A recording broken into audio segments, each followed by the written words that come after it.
We have a way of really just disrupting. Well, we know that we've disrupted the His Lord's plan. process and his plan for us, but I think that we've overcomplicated it so much so that we feel like we have to be in control. Hey, I'm Des. Hey y'all, I'm Sai. And we're the co-hosts of Let's Talk Sis podcast, where we truly believe that together empowered women can transform their lives. Join us for heartfelt stories, enlightening conversations, and a whole lot of accountability along the way.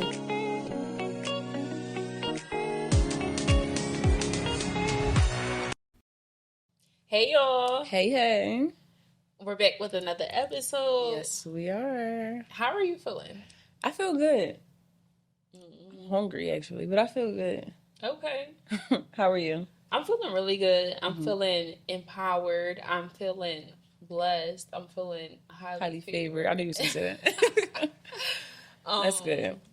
Yeah, but I'm excited to really dive into today's discussion. I don't want to say today's topic because I feel like a lot of times when we have conversations, because they're not scripted and it's so like authentic, yeah. it's really hard to just stay in one place when we have these dialogues, right? So I love the fact that we have open dialogue and the fact that it gives our audience the opportunity to be a part of the conversation. Yeah, travel along with us throughout us processing our thoughts, because that's really what all of this is, honestly. Yeah. So the conversation or the point I want to start off with is good, right? Okay. I feel like I have gotten this revelation recently within like the last week or two, and I was sharing it with you briefly, but I feel like this was such a good conversation that we could probably elaborate even more into on camera. Okay. Especially just sharing it with our audience. But I know I said good, but just to provide some context, right? The revelation that I received was why, along the lines of, I'm not good at remembering things. I don't know. I'm not good at remembering things that I like process in the moment, if that makes sense. Like, you ever try to like recollect a moment or thought or something, and then you'd be like, that's why you gotta put it in your notes when you think about it. It's in my notes. Let me see. Okay. Because there's been so many times I have great thoughts. Like yesterday when I left Bible study, I was up last night and I was just thinking about all these different things. Not specifically that we went over in Bible study, but just it evoked a bunch of different thoughts in my head. Yeah. And I'm like, yo, these are really good. Like, and it was like, I'm like, let me just put this in my notes because I'm gonna wake up tomorrow and not remember it. And I literally woke up this morning and I was like, I remember I thought about something last night and I just couldn't remember what I thought about. And then I remembered that I put it in my notes and I was so happy that I was able to go back. I thought about something but I just didn't remember what it was. What the thought was. And I was really excited. I put it in my notes so I had something to, go back to. Like, oh, yeah, this was a good thought. Yeah. And now I could add more to it. Yeah. I also want to tie this episode into, because I feel like the seasonal changes here, I also feel like seasonal depression is really a really big thing. So I want to find a way to tie this starting point into just like seasonal depression and just overcoming and things like that, right? Okay. But so I started this notes thing, right? And I've had it going for some time now, but I kind of just put like a label on it. So I started this thing where I basically keep track of everything that I feel like God is telling me. Like, whenever I feel like God is like downloading something or wants me to, I don't know, have some sort of revelation for something. So I have a notes like page or whatever you want to call it in my phone. And it basically just says like, God, what do you want to tell me type of thing. And it's a bunch of sporadic thoughts that I haven't really taken the time to really try to make sense of most of them. But I know I was having a conversation, and that conversation reminded me of this random thought that I wrote down. So this says, why has man not made good yet not enough? Which I feel like can sound so deep and complex, right? But when I wrote it, I put good in like, I put quotation marks around the good. Okay. So emphasizing like good, like, like that little shady like oh, I feel like the way we use it, like, oh, just good, like, oh, it's just good type of thing. And I feel like the revelation that God gave me from that was that we're as in like humans, right, believers, we have a way of really just disrupting. Well, we know that we've disrupted the Lord's process and his plan for us. But I think that we've overcomplicated it so much so that we feel like we have to be in control. And I think that through this revelation that God has revealed a level of self-sufficiency and being self-dependent, right? And self-reliant, all of these other things that I possess. And it literally, I had to sit down and ask myself, or sit with this thought and ask myself, where did this come from? And it's those mantras that I live by, like, oh, nobody gonna have me like I have me, or nobody gonna have my back like I do, or I gotta hustle this and the third because I'm the only one that's gonna figure it out. Exactly. Yeah. Nobody's coming to save you. So in the process of that, I feel like God allowed me to see things from a different perspective, right?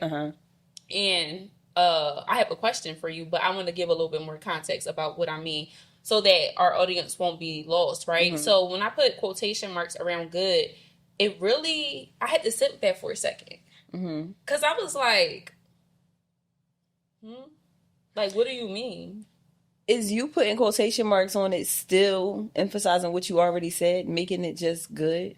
Like, you putting quotes on, like, good. Is that saying that, like, good is just not great? Like, it's good? Yeah, like, why isn't good just enough? Wasn't good used in the Bible somewhere? Exactly. So it's like, if God, I'm sure I have it highlighted in my Bible app, but it's like, if God created all things good, right? And he created us to be in his likeness and his image. So are you saying that God is not good? Like, I'm not saying are you saying like that, but I'm saying, if, like you said, if God created all things good and in his image, but we're striving to be better than good, are we striving to be like something that we're never going to achieve? Literally, God showed me that it's like we are in a place of just, I don't know if this is the right phrase or terminology, but I feel like we are biting our own foot. Like, we are striving for perfection when we're never going to arrive there. We're striving for, like, greatness. And don't take this literal, but we're striving for greatness. And we're striving for, like, what are some other adjectives that we use to, I mean, damn near perfection. Perfection. But it's like, why aren't we content with good? If that's what God's plans was. That's what his intentions was. If that's how he designed us. It's like running on a hamster wheel. Because God, if he's all-knowing, he could have used any other word to describe his creations and his doings.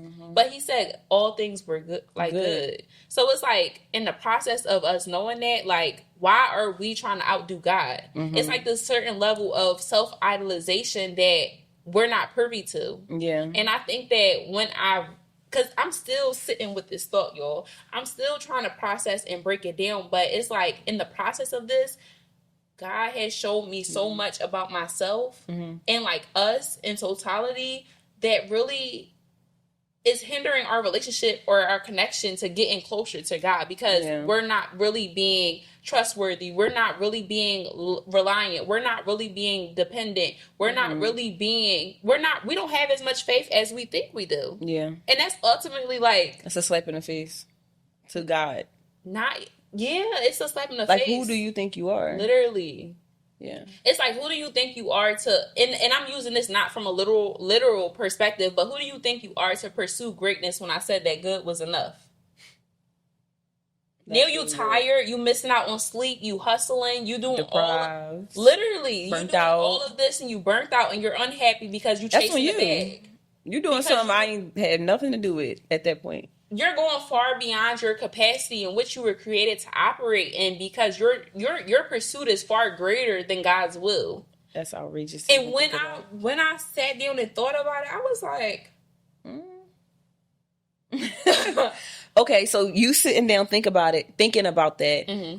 And I know before we've had conversations about, like, how you feel and about your work ethic and stuff. What did thinking about that or having that revelation evoke in you? I think that it came at the perfect time, but I didn't understand it until I went down this whole rabbit hole, right? Okay. So even when I was sharing with you, like, I had this whole moment of revelation. I'm not sure if I talked about this on the last episode, but just where I felt like I was about to just give up on something that I had prayed for because it didn't come packaged the way that I wanted it to. Or expected it to, right? So by the time the opportunity came, the opportunity that I had been praying for and been preparing for had came, I was like, well, I don't want it because... You thought you was beyond that. Yeah, I'm beyond that. I'm above that. And you should have been gave it to me when I said so. And it wasn't until that moment, and I'm going to share the moment, if you don't mind, so that the viewers or people that are listening to this could be a part of it. But literally, I'm going through this whole, I don't know what to call it. Like, I felt like I was going through a quarter life crisis. I don't want to say midlife because I'm full of life and have so much more life to live. And I'm only 26, so I'm going through this quarter life crisis, and I feel like God allowed my Uber driver to speak to me. Okay, yeah, I remember. So, mind y'all, like, God is so good. Like, I just have to all the time take the opportunity to speak about how good He is on this platform to whoever is listening, because I don't think people know how real of a God we serve.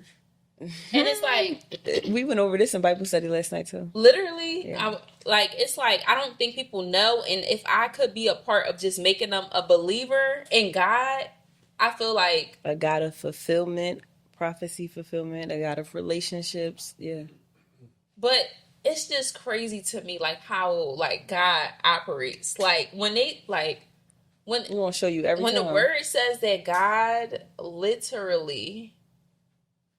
like, exceeds our expectations every time. The like, even our thoughts. Like, you could think of like this grand scheme plan, and like God would be like, sweetheart, think bigger. Think bigger. You was playing small. You wasn't even close. But baby, okay, going back to the story, y'all. So long story short, I'm in this Uber driver and I'm in Texas. So in a nutshell, it's a lot of Hispanic people here, right? And overall, during this Uber ride, it was initially 45 minutes, and it had turned into like an hour and 30 minutes because we're in Houston. I'm going to like a whole different side of Houston, and traffic is crazy, right? So I'm in this, I'm in this Uber, I'm in the back seat, and he's being very accommodating. He's like, hey, how do you, mind you, he doesn't speak any English. So this is like me picking up on Spanglish a little bit, and he's using his translator app or whatever. Like, how's the air? If you want, slide over one seat so that the chair won't be so back, like far back on your knees, whatever the case may be. Being a very accommodating. But I'm one of those passengers in an Uber who really don't like being spoken to, So I'm being very brief and very short, and then also I get motion sick easily, right? But I say all this to say, so this guy makes a wrong turn. So I'm clutching my pearls, y'all, because I'm like, he gonna take me. I don't know what's going on. So literally, I'm 5 minutes away from my destination, and he says, he types up on his translator app. Mind you, I see him texting and driving. So automatically, I'm like, you should be paying attention to the road because you already missed your turn. I was supposed to be there 35 minutes ago. Yeah. And, so he was like, he typed in his translator app on his phone, and he was like, I really tried to, and mind you, I'm paraphrasing, but he was like, I really tried to ignore this feeling, but I have to tell you before I go. So I'm like... Oh, wait. He typed these as two separate messages? This was... Or was this the whole message, but that's just what you read first? Yeah, it was one long message, but this was like before he scrolled like down. So I'm like, well, what you got to tell me? So I say, huh? Mind you, what you're reading is crazy, though. So wait, my hand is on the door, and I'm like, huh? And he was like, yeah, I was going to... Basically, like, I was going to let you go, but I couldn't resist the feeling or the presence that I felt when you first got in the car. So I have to tell you. So he said this? Yeah. Out his mouth? No, this is what the translator is like. The translation is like speaking at this point. So when he said I'm like, who is he? Who are you talking about? So when he said that, I'm like, okay, who is he? And he was like, basically, well, in layman's terms, he said, God is... he said something along the lines of God is very mindful of you. He was like, he sees you and he sees how hard you're working. Just don't give up yet. Mind y'all, this was in the middle of a quarter life crisis. I'm talking about a few days later, and every single day I was just talking about how miserable I was. Yeah. So this man, for God to use this man who doesn't even speak English, to use his translation app to speak to me at the very moment that I need it. And it's like 8 billion people in the world. It just goes to show how mindful God is of me. You get what I'm saying? Yep. And it's like, wow. The message is going to get to you every time. Yeah. But that was the reassurance that I needed. And God knew that I needed it then. But going back on topic, I say all that to say, I felt like in that moment, I was looking for something to come to me a particular way. Okay. And when it didn't come to me in a particular way, I felt like I was above what God had said was good. Or I was above his divine timing. Mm-hmm. And it humbled me. Yeah. It humbled me so bad. And I knew that this whole situation was divine, because even at my meeting, for me not to say anything, and for them to say every single thing that I had desired and affirmed and had set out for myself already, was like, God is really a God that will fulfill your heart's desires. Yeah. And thank God, I feel like I'm in alignment, mm-hmm. so my heart desires aren't too far out of his will, if it is out his will at all. Mm-hmm. You get what I'm saying? So it's like, I'm just so grateful for that opportunity, but that's just an example of where I felt like I was striving for something testimony. That I was striving for something that was far beyond what God considered good. Have you ever had a moment like that? A moment where, like, what? Where you feel like you was just striving for something that you felt like you was just above. Like God had said, this is what this is going to look like. This is what you're going to receive. Or you had this expectation that, and then when you got it, it was like, well, this ain't good enough. Or this it? Like, that's how it was about my job. I wanted the job so bad. I prayed and prayed for the job, and I got the job. And then the job wasn't enough. Then I wanted to put the next position, a different position, so bad, and I got the position. That I feel like that was like a perfect situation, where it was like my nana actually is the one that had a long talk with me about the whole thing, and was like, Destiny, you literally prayed for this, and you're not properly handling what God gave you. Like, He literally gave you exactly what you prayed for, and you playing with it, And that brings me to another part of just being a good steward of what God gives you, right? Because, like, there was this point in my life where I feel like I was taking my job for granted at one point, right? Mm-hmm. But I had to remember, like, just like you said, this was a job that I had prayed for at one point, right? So if that is the case, and I did pray for this job, regardless if I feel like this is not something I want to be in for this season of my life, if that's I feel like I've outgrown it, I had to be spiritually mature enough to say, okay, although I don't want to be here, although I feel like I'm better than this job, God didn't tell me to leave. Yeah. And I think a lot of people jump the gun on that, like not receiving confirmation. The same confirmation that we want to enter into rooms and have access to things is the same confirmation that's provided and that's necessary to leave these same rooms, these same opportunities to disconnect from people, because honestly, we're emotional and deceitful. I was about to say, we're making these decisions off of our own emotions. Literally. Our anger, the way we feel, our egos. It's based off of how we feel and not what we're being led to do or told to do. Yeah. But that just goes to show, like, I remember in one of our previous episodes, we were talking about just, like, submission and surrendering and things like that. Yes. But it just goes to show that that's like another level of just idolatry and having that I'm about to say self-idolatry. Yeah, and that self-righteousness towards yourself. And I think that it's scary because this is something that I just have been able to recognize for myself. But imagine how many more of us there are out here who can literally not even realize that idolatry goes far beyond a statue, or idolatry goes far beyond just... I didn't realize. So, it's like... Because self-idolatry, like, I didn't never know that, like, you can idolize yourself. That's crazy. Literally. Like, and I swear it's been, like, a whole... Yeah. It's deep. Pride, but as far as... Okay, so... Before, the list goes on, actually. Yeah, it's deep. It's constant, just like thinking about it. But okay, as far as just stewardship, what does that mean to you? Personally, to me, I think stewardship and spiritual purpose kind of go like hand in hand.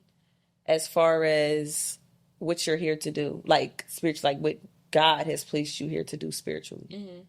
That's what I feel like it means to me. Like what your stewardship is, what God has put you here to do in honor of Him spiritually. That's what comes to my mind anyway. Okay. Do you feel like you're in the knowing of what you're here to do? Spiritually, not necessarily. I think I have an. I think it's a process though. I think I'm just in the like, I guess, area of my life of like further seeking and understanding. Yeah. So when you say spiritually, what do you mean? I'm talking about like your purpose in general. Like I mean spiritually, like as far as within the path of like honoring God and being more like Christ and those things. Like I feel like I'm still in the. Yeah, I think I'm in the figuring it, getting more closer, understanding more, but still questioning. I feel like literally in my area of life now, that's what I'm in. That's what I'm seeking anyway. Yeah. Or understanding or growing more towards. Yeah. I don't know. I think stewardship to me means just being responsible and taking account of what God has given you and doing well by that, you know, like having that level of reverence and honor to do good by whatever God has given you. Okay. And I think that's and what I had to realize and what God has literally just allowed me to see is that stewardship has everything, like is connected to everything. Okay. So like recently my prayers have shifted to God, allow me to be a better steward of my finances, right? Allow me to be a good steward of the friends that you have given me. Because I don't think people realize that it's a thing of like pouring into your friends and allowing your friends to have that same space that, like, you know what I'm saying? Share that same safe space that you are to them. Like that reciprocity, right? Okay. I think that even in the season of transitioning through my job, right? I think that God had to really show me that, like, in order for you to get what you want, you have to be a good steward. And what does that mean? You need to show up on time. You need to show up professional. You need to show up like I sent you here. And when I think about it, like from that perspective, in any capacity, whether it's a friendship or my finances or whatever the case may be, it allows me to strive towards better. And it doesn't mean that I change overnight or I instantly start handling people differently or better, but it means that in the back of my mind, there's this sense of conviction that's present that's like a thorn in my side that keeps me like, okay, I gotta do better. This is how I feel, but it doesn't matter because God gave this to me. God has put this in my life. God has put me in this position. So regardless of how you feel, you need to show up on time. I don't care how much traffic there is. I don't care. You get what I'm saying? You ask for this. This is what comes with it. You gotta show that you can handle it. Literally. Yeah. And I think especially if you want to go any further. Literally. And I think that within our generation, that level of just that level of responsibility that comes with stewardship. I think oftentimes we get caught up in prosperity, so much so that we just think that blessings in the form of materialistic things, whether it be a house or a car or increased finances or things like that, we get so caught up on putting God in a box to show up for us in that capacity that we don't honor all of the other things that's intangible that he has provided for us, right? And it's like when you sit down and look at your life and all of the storms that he has weathered and you have made it through, it's like, how could I not give God my praise? Yeah. You know what I'm saying? Like, I serve a real living God. Like, no matter if I fall short today, I serve a God who has kept me, even when I've been undeserving of being kept. That's because I done been so mean to his people. I've been so nasty, so like, you know, all of these things. And it's like, but God, you showed me that so that I could work on it, but you still kept me in the process. You still worthy. Exactly. And God is so good. He is. Like, I could talk about really this forever. But Do you feel like there's ever been a moment in your life where you felt like you just wasn't being a good steward of anything? Yes. Okay. When I was in college. Okay. I feel like I was just existing. I was a person that, when I said, I think I said this to you when I said something about like living life and, you know, tomorrow isn't promised and stuff. But in college, when I was in college, I was just like literally living like I had no, I don't know. I was just literally, I was truly living like every day was going to be my last day on earth. Like I was just living, and I felt like it was towards the end of college. And when I started like locking in and started going to church more and started reading my Bible more, and I felt like I was going through like these serious breakdowns of like repenting and apologizing and like begging God, but at the same time thanking God for what I was still receiving and what he was still giving me and the places he was still taking me and the things he was showing me, because I felt so undeserving at the time. That's great. Like so undeserving. And it was like, basically I felt like just a ignorant, like a super ignorant child. Yeah. Like I've given you all of this and I keep giving you chances and I keep showing you and you just keep basically doing what you want to do. Yeah. And that's really a true example. I think when you look at it from that perspective, that's a true example of agape love. And it's really hard to find that. But it also mirrors the relationship that we have with our parents, right? That's what I was just thinking, yeah. Like a parent. So it's really just a unique relationship. Mm-hmm. I want to correlate this conversation to like seasonal depression. What is I want to correlate this conversation to like seasonal depression, right? Mm-hmm. So with that being said, what are like the biggest indicators for you personally, or, you know, something that you have been able to pick up for that somebody is being affected by depression of any sort or magnitude? I feel like personally I'm only able to pick up that on the people that's like closest to me or the people that I feel like I understand the most.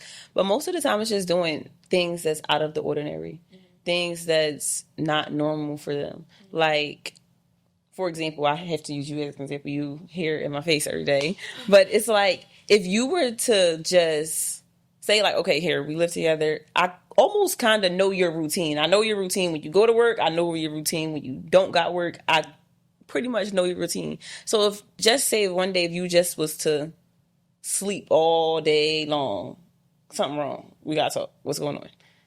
Like it's just little, but that's not normal. What are you like? Why are you sleeping all day? Are you depressed? Are you okay? Like we gotta talk about that. Or it's just certain things that's like I'm able to tell when it's unusual behavior, in a sense, like super unusual behavior or sporadic behavior that's resembling that something may be off or something may be different or something may be affecting or bothering that person. It's not always depression, but so how do you... I feel like you use keys like that to move forward in communicating or however you choose to do it. So what do you feel like are some of the best ways that have helped you personally pivot out of like depression?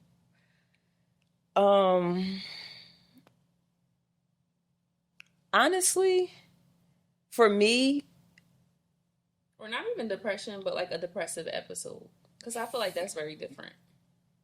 It depends, though. Sometimes it could be just, for me, sometimes it's really like talking or like spending time with my friends or talking to my friends.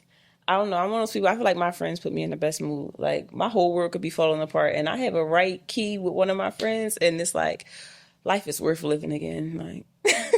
Like for me, it's really just those, but it also depends, because it depends which stage of the depression I'm in. Because in the very beginning, I can't talk to nobody, I can't do nothing, I can't like. So it's stages to depression? It's stages for me. For my depression, it's phases. It's 1, 2, 3. Like it's phases for sure. Yeah. And then sometimes I think also you gotta learn how to identify your depression, because sometimes in ways you could pull yourself out of it. So, in ways, absolutely. For example, I think the last time that just popped in my head, when I remember, I feel like I was getting a little bit depressed, and then I had to like bounce back real quick. But like when I stopped working, I remember, I think, when you lost your job? Yeah, I remember like the first or second day I was in a bed. Yeah, you was. I was asleep. I was knocked out sleep, and then I remember you just kept trying to talk to me and stuff because you was there, and you was like, "Are you depressed?" And yeah, I'm like, I was confused. "No, girl, I'm just tired." And I was really, but in the moment, at that moment, I was genuinely tired. Like I guess my body was just shutting down. Like But I that's was because sleepy. You're not in tune with your emotions. I was sleepy. I was tired. And then the next day, I remember though, because that was the first day. Mm-hmm. The next day, I slept damn near the whole day. And then I thought about it, like trying to remember, okay, the last time I was operating like this, I felt like this. Oh, yes, a huge part of it is not identifying my emotions. Mm-hmm. But I'm like, the last time I was operating like this or felt like this, I was going through this, like, am I depressed? Then I had to pull myself out of it, though, because it's like, how you depressed and you hated it there so much? Like, you didn't even want to be there. So what you depressed for? You just got what you wanted. Like, what you even depressed for right now? Yeah. And it was like, and then in that moment, it's more of like, okay, you're blessed. You still, it's cool. Like, you still are good. You still have nothing to worry about. But in that very first moment, like, yeah, for sure. And I think it's normal for us to, like, when we experience a drastic shift or something life-changing, I definitely think that it's normal for us to experience something. Yeah. Like a shift in emotion. But like you said, I think it's very important to pull yourself out of it. You have to, if you can. Yeah, and you mentioned something about, like, your friends, right? Yeah. I think that one of the suggestive, like, approaches that I would take is just always take inventory, no matter what state of mind you're in. Always take inventory of the company you keep, because friends that's able to, like, I went through the most depressive episode of my life in 2018, and I always talk about this.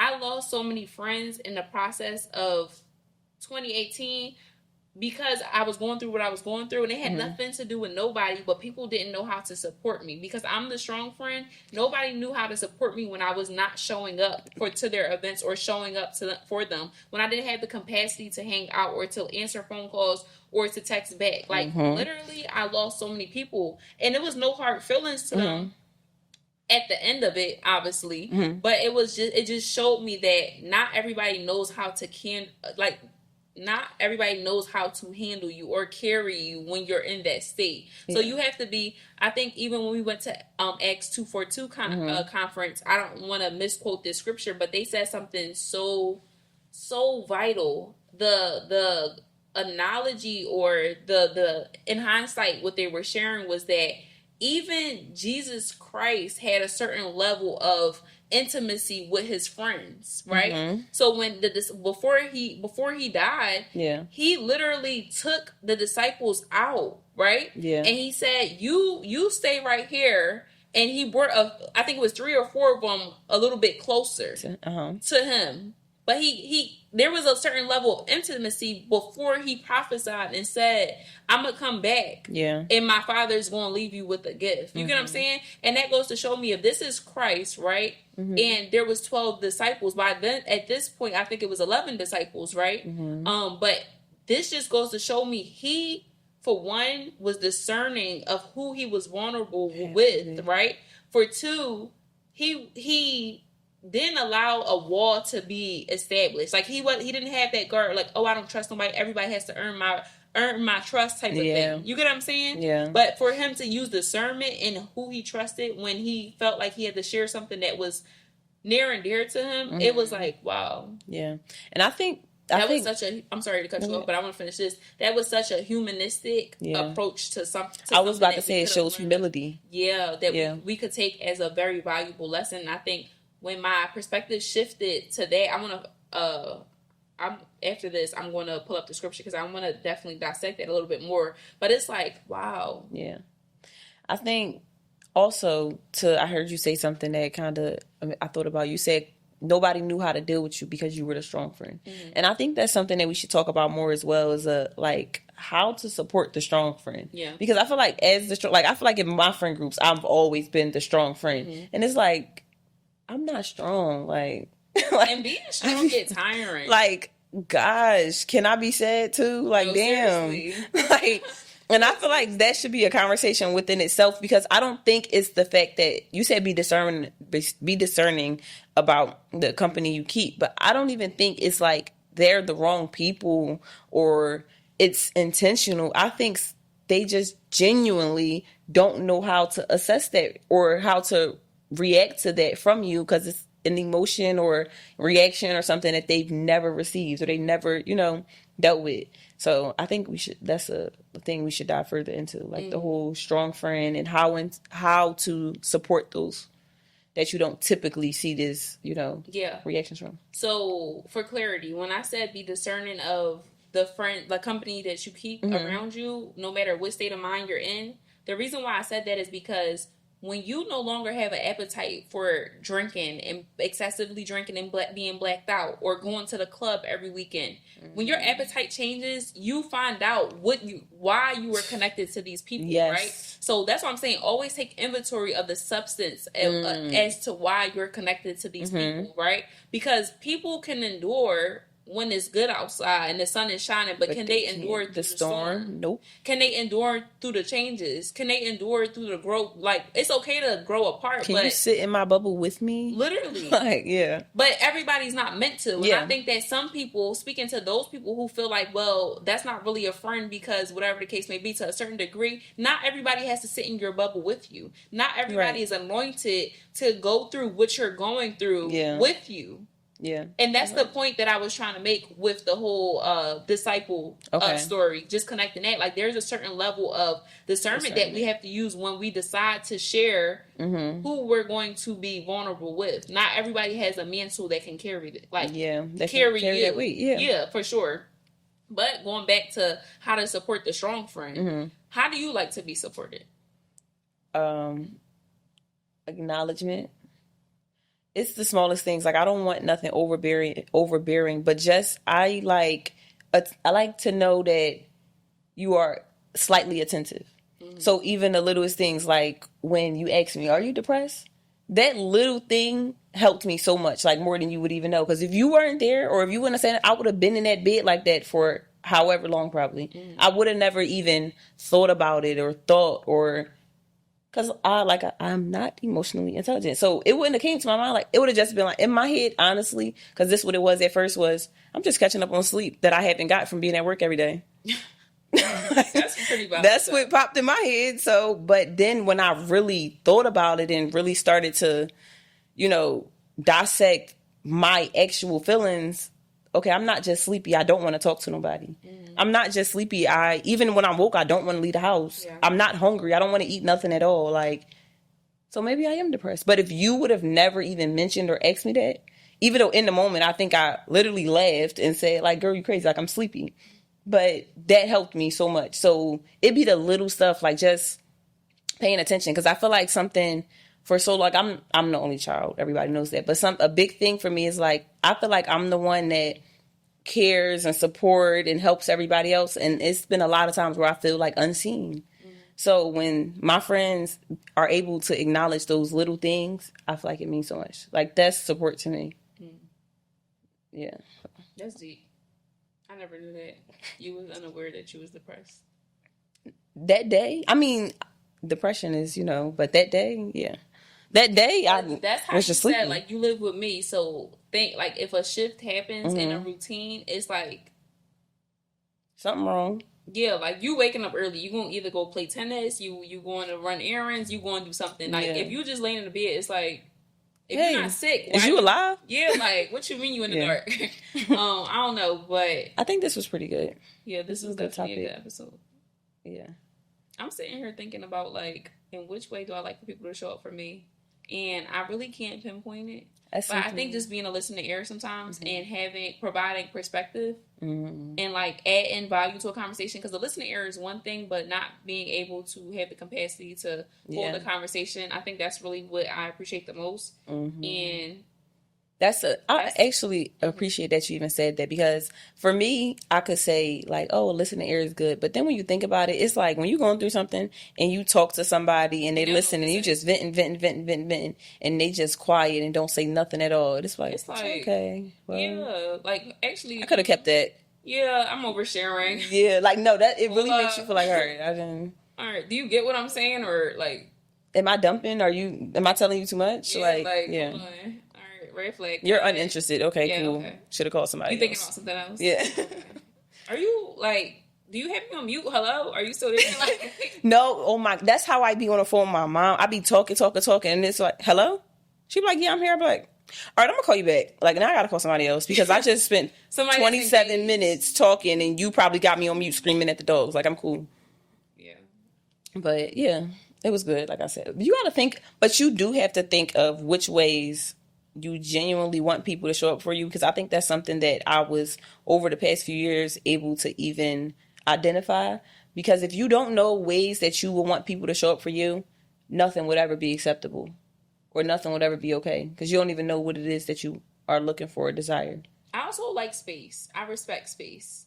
Like, my friends who really made it through with me on the other side of my depressive episode in 2018, they gave me so much grace. And it was so okay that I wasn't showing up. It was so okay that I literally didn't have the desire to be at your birthday dinner. Like, it was so okay that I didn't want to be bothered. Like, no, you cannot come over and sit here with me. Like, no. Yeah. And that's, excuse me, that's what I mean by the different seasons of depression or different phases of depression. Because there's some moments when I do just want somebody to sit here with me in solitude and be quiet and just don't ask me too many questions. Don't say nothing, but I'm happy that you're here. I think it depends. And then it definitely depends on who though. Because then there's moments when it's like, all right.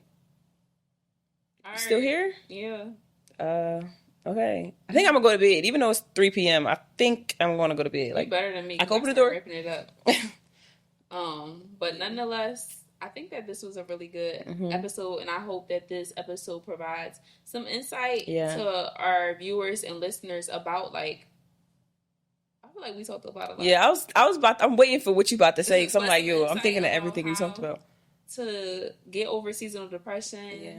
And how to, I hope that this episode also encourages someone else and convicts someone else so that they can be a better steward of whatever it is God has blessed them with in any capacity. And advice for a sister. I'm gonna go because I'm gonna forget it. Okay. Because it's piggybacking off of what we just talked about. My advice is to communicate with your friends. You have to learn to communicate with your people, not even just your friends. So this could be intimate, platonic, parents, whichever. But first identify what it is that you desire, what fulfills you, what is a good friend to you, what do you require or expect from your friendships and your relationships. And then also, how do you want people to show up for you? Not even just in seasonal depression, but overall. Yeah. Like, what clicks to you to make you think, damn, this is a good friend I got? Or, man, it's not a good friend. Like, what is it that you're looking for or expecting? So I think you should learn to identify these things and then communicate it with your people. Communicate what it is that you do like. Which ways can I, and then, do it reverse as well. Like, which ways can I show up better for you? Yeah. So I think being able to identify that and put that down, and that would avoid a lot of things. Yeah. I think that would avoid a lot of things. I want to add to that. I also think that, now, correct me if I'm wrong, but I feel like relationships are built in the test of times, right? So I think a lot of us prematurely connect ourselves to people or give people this position or ranking in our lives when they haven't endured with us. And only those who endure, I feel like, are deserving to have a position in your life, right? And I think that's a part of, like, stewardship. Being a good steward of your life, like, of your energy, of your time, all of these other things. So with that being said, as far as taking inventory of your friends and in which capacity you want them to show up for you, I challenge you. I guess my advice is just going to be more so a challenge, but I challenge you to really just take the time to see if those who you're acquainted with are really your friends. Yeah. Yeah. Because a lot of times, it literally took for me to transition into a woman for me to realize that half the people I said, oh, my friend, or I got a friend, and they weren't friends. Yeah. They were people that I went to school with. They were acquaintances. People they were that was close in proximity. Exactly. But they weren't friends. Yeah. So that's going to be my challenge for today. That's good. I think that's really good. Yeah. So yes, thank you guys for tuning in to yet another episode. Another great conversation with us. Yeah. And please don't forget to head over to our website. If you're listening to this, if you're viewing this, stop right here. Stop right here. Head over to your browser and type in www.dearsisterletstalk.com. Yep. Don't forget to use promo code DSPOD for your exclusive podcast discount. Yep. If you're watching this on any Audible platforms, please remember to download our episode, save our episode, and save our whole podcast channel as well. So you will be notified when we drop any new episodes or any new updates or anything that's going on. Also, if you're watching this on YouTube, be sure to like, share, and subscribe. Don't forget, before you guys go, join the conversation. Yes. Don't forget to use hashtag Dear Sister Let's Talk and head over to our Instagram, Let's Talk Sis Official, and join the conversation. Yes. What are you waiting for? I know y'all be talking back to your phones anyway, so just come actually chat with us. All right. See y'all later. Bye. Toodles. Thank you so much for tuning into our podcast, Let's Talk Sis, with Des and Sa. Stay connected by following us on all of your favorite social media platforms. And don't forget, use hashtag Dear Sister Let's Talk to find us. Wait, before you go, head over to our website or our Instagram and join our interactive community for a daily dose of sisterhood, where like-minded women fellowship, encourage, and create a safe space amongst one another. See you inside, sis. Toodles. Bye.